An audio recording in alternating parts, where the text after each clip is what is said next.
মাধ্যমিক পরীক্ষার্থী স্টুডেন্টদের জন্য হিস্ট্রির যে সমস্ত কোশ্চেন আমি নিয়ে এসেছি সেগুলো তোমাদের সঙ্গে আলোচনা করছি। দেখো, 8 মার্কসের মধ্যে ইম্পর্টেন্ট কোশ্চেন হচ্ছে বাংলা এবং পাঞ্জাবের উদ্বাস্তু সমস্যা সম্পর্কে লেখো। দলিত বিষয় গান্ধী এবং আম্বেদকরের বিতর্ক ভিভি ইম্পর্টেন্ট। বাংলা নবশূদ্র আন্দোলন, বাংলার নবজাগরণের চরিত্র, প্রকৃতি এবং সীমাবদ্ধতা। মহাবিদ্রোহ কি জাতিবিদ্রোহ বলা যায়, বা মহাবিদ্রোহের প্রকৃতি লেখো।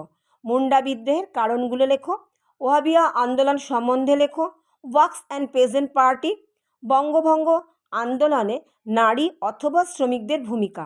অসহযোগ আন্দোলনে নারীদের ভূমিকা লেখো এবং নারী শিক্ষার বিষয় বিদ্যাসাগরের ভূমিকা লেখো।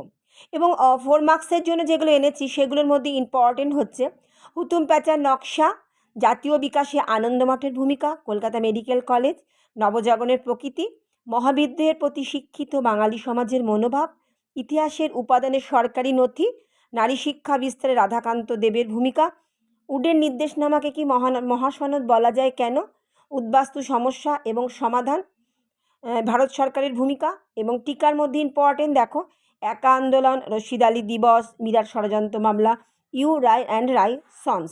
এছাড়া এমসিকিউ এবং এসিকিউর জন্য যেগুলো ভীষণ ইম্পর্টেন্ট তার মধ্যে অন্যতম হলো ব্রাহ্মিকা শাড়ি পরা সূত্রপাত কোন সময়, ছেড়ে আসা গ্রাম কী ধরনের সাহিত্য, নীলদর্পণ নাটকটি কার লেখা, হুতুম প্যাঁচা নকশা কার ছদ্মনাম, কে ফোর্ট উইলিয়াম কলেজ প্রতিষ্ঠা করেছিলেন, কলকাতা বিশ্ববিদ্যালয়ের প্রথম উপাচার্য কে, মহাবিদ্রোহের পর ভারতের শাসনভার কে গ্রহণ করেছিলেন, মাদারিপাসি কোন আন্দোলনের সঙ্গে যুক্ত ছিলেন এবং বারদৌলি সত্যাগ্রহের প্রধান নেতা কে।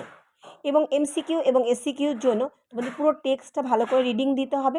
আশা করছি তোমাদের কালকে হিস্ট্রি পরীক্ষা ভীষণ ভালো হবে। তোমরা কে কেমন পরীক্ষা দিলে কমেন্ট বক্সে জানাবে। Best of luck.